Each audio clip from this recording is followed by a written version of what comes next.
Je le disais au début de ce journal, le ministre de l'Environnement, Conservation de la Nature et Tourisme était en entretien ce jeudi avec les chefs d'établissement des écoles primaires en vue de sensibiliser ces derniers et leurs élèves sur la protection de nos forêts et de l'environnement. Un échange qui s'inscrit, je vous le rappelle, en prélude de la foire économique verte qui se tiendra à Kinshasa du 18 au 22 juin prochain. Ils ont tous répondu présents à la rencontre initiée par le ministre de l'Environnement.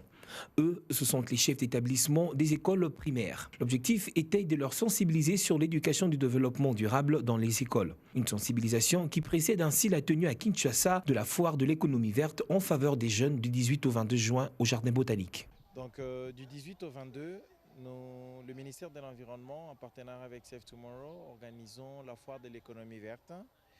Et aujourd'hui, nous avons une activité particulière sur invitation du secrétaire général à l'EPSP qui consistait à sensibiliser les chefs d'établissement. Il y en avait près de 200 qui étaient venus pour concrètement qu'on étudie comment ils peuvent participer à cette activité de la foire. Par cette foire, les jeunes pourront ainsi cerner le concept de développement durable.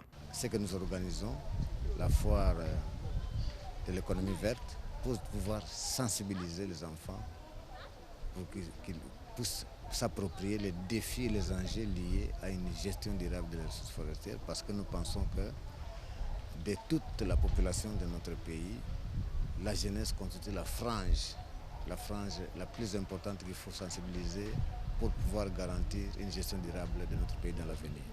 L'initiative saluée par les chefs d'établissement, mais qui déplore tout de même le retard dans la sensibilisation. Le projet il est très magnifique pour l'avenir de notre pays. J'encourage les organisateurs à continuer à le faire, mais je mets un peu de réserve quant au moment. Nous, en tant que chefs d'établissement, on ne pouvait pas nous inviter en aval.